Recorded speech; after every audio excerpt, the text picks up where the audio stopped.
หากคุณกำลังมองหาเค้กอร่อยๆสำหรับงานปาร์ตี้ที่บ้านแล้วก็คัพเค้กก้อนนี้แหละคือตัวเลือกที่ดีที่สุดของคุณมันช่างเป็นเค้กที่เหมาะกับงานเลี้ยงทุกรูปแบบแถมวิธีการทำก็ไม่ยุ่งยากเลยสักนิดฟินปากจะมาสอนวิธีการทำคัพเค้กในรูปทรงของ Baby Dinosaur Baby Shark และ Baby Star ถ้าคุณพร้อมแล้วก็มาเริ่มกันเลย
กำลังมองหาไอเดียการทำคัพเค้กเรียงรูปใหม่ๆอยู่หรือเปล่านี่คือ3ไอเดียการทำคัพเค้กเรียงรูปที่เราจะนำเสนอในวันนี้มาทำคัพเค้กรูปแพนด้าสุนัขและยูนิคอร์นไปพร้อมๆกันกับวัตถุดิบเล็กๆน้อยๆอย่างคัพเค้กจำนวนมากครีมเนยและสีผสมอาหารสำหรับไอซิ่งหลากสี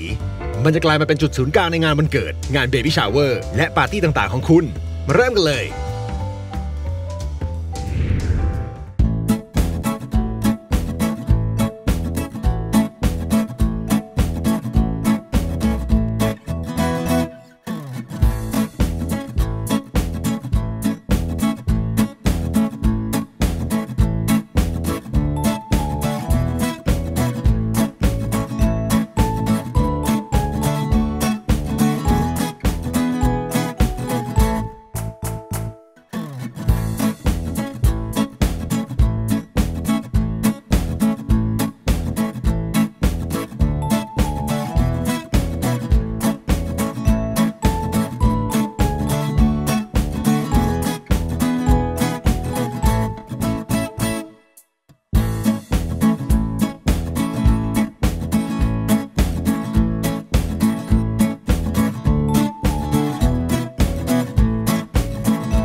ถือว่าเป็นขนมยอดฮิตสำหรับการเฉลิมฉลองและจะมีอะไรดีไปกว่าการฉลองวันเกิดหรือวันครบรอบด้วยเค้กตัวเลขอีกล่ะคุณไม่จำเป็นต้องไปหาถาดอบเค้กแบบพิเศษเพื่อการทำเจ้าเค้กตัวเลขนี้แค่คุณต้องมีเค้กฟองน้ำรสวานิลาครีมเนยสีผสมอาหารและฟองดอง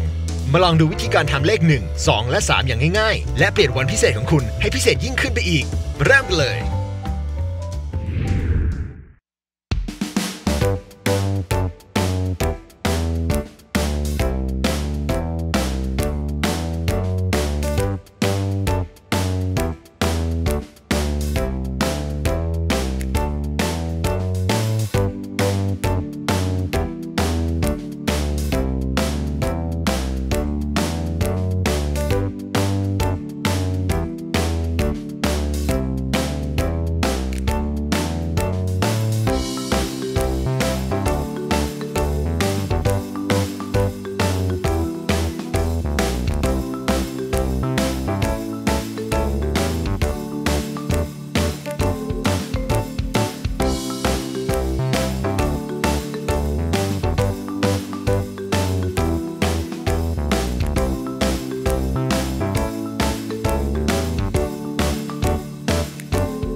คุณอยากได้เค้กที่ดูดีมากๆสำหรับงานปาร์ตี้ของคุณแต่ไม่มีเวลาที่จะทำใช่ไหมงั้นรายการฟินปากจะสอนวิธีการทำเค้กรูปสับปะรดและผีเสื้อ